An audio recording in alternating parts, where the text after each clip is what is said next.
আর একটা দিন বাদ দিয়েই তো ষষ্ঠী। তো আজকে বেরিয়েছিলাম ষষ্ঠীর কেনাকাটা করতে। যদিও আগের মতো রেগুলার ব্লগ তোমাদের সাথে পোস্ট করতে পারছি না, তবে ওই আর কি তার মধ্যে থেকেও চেষ্টা করছি কিছু কিছু ভিডিও তোমাদের সাথে শেয়ার করার। আজকে সেই সকাল থেকেই বিভৎস পরিমাণে গরম পড়ছে। প্রত্যেকটা দিন যেরকম সকাল থেকে গরম পড়লেও বিকেল থেকে ওয়েদারটা একটু ভালোই থাকে, আজকে সেরকমটা একদমই না। আজকে বিকেলেও দেখছি বিভৎস গরম। তবে কিছু করার নেই, আগে থেকে যেহেতু বাজারঘাট কিছুই করা হয়েছিল না, আর হাতে আছে একটা দিন, তার উপরে আবার ষষ্ঠীর আগের দিন যাচ্ছি, তো সেই জন্যই আগে থেকে বাজারঘাট না করলে হবে না ভেবেই আজকে আরো যাওয়া। তো ফার্স্টেই ভাবলাম শাড়ির দোকানেই যাওয়া যাক, কারণ শাড়ি যেহেতু 3টে নিতে হবে, কারণ তোমরা তো জানোই আমার মামার বাড়িতেও ষষ্ঠীর নেমন্তন্ন থাকে। দুই মামির জন্য আর মার জন্য একই শাড়ি নিই, তো সেই জন্যই ভাবলাম শাড়ির কালেকশনগুলো যেহেতু বেশি নেওয়া, শাড়িটাই আগে দেখা যাক। ফার্স্টেই কিন্তু আমাদের এই শাড়িগুলো দেখিয়েছে, আমার নামটা আপাতত মনে পড়ছে না। শাড়িগুলো ভীষণ ভালো লাগছিল আর একদম নতুনত্ব, সেই জন্যই আরো বলতে পারো ফার্স্ট থেকে এই শাড়িগুলোর উপরেই চোখ আটকে গেছে। শাড়িগুলো যে দেখতেই শুধু সুন্দর তা কিন্তু নয়, তার সাথে কিন্তু সিটটাও ভীষণ সফট ছিল, আর এটা ছিল ব্লাউজ পিস। তো এই শাড়িগুলো দেখতে দেখতে আরো কিছু কালেকশনও দেখালো। এমনিতেও একরকম কালেকশন দেখে না নেওয়াই ভালো, সেই জন্য 2-3 রকম মতো কালেকশন আরো দেখেছিলাম, সবগুলোই মোটামুটি ভালো লাগছিল।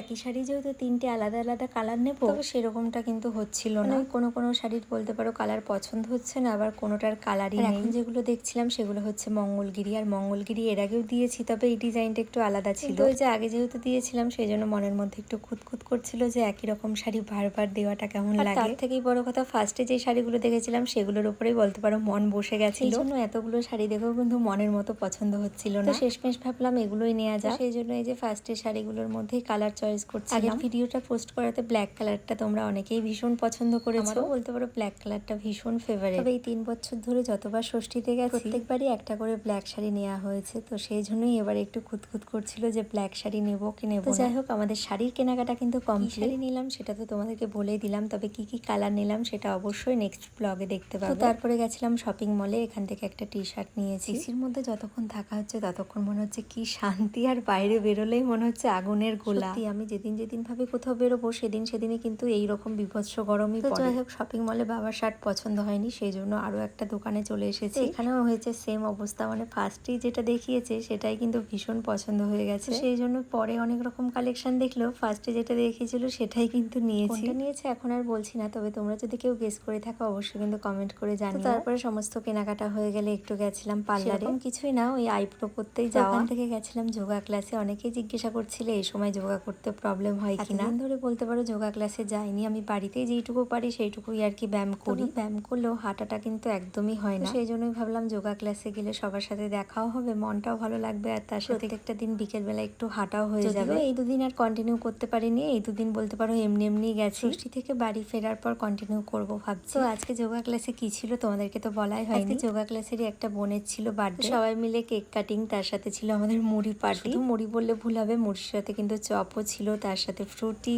চা, কিছু মিলিয়ে বলতে পারো সবাই মিলে ভীষণ ভাবে মজা করেছি। এটাও কিন্তু ওখানেই মাখা, তোমরা হয়তো ভিডিওতে দেখেছো। আজকে বিকেল থেকে সন্ধ্যেটা কিন্তু ভীষণ ব্যস্ততার মধ্যে দিয়ে কাটলো, আর সত্যি ভীষণ ভালোভাবে কাটিয়েছি। তো চলো আজকে ব্লগটা এই পর্যন্ত, কেমন লাগলো জানিও। সকলকে টাটা।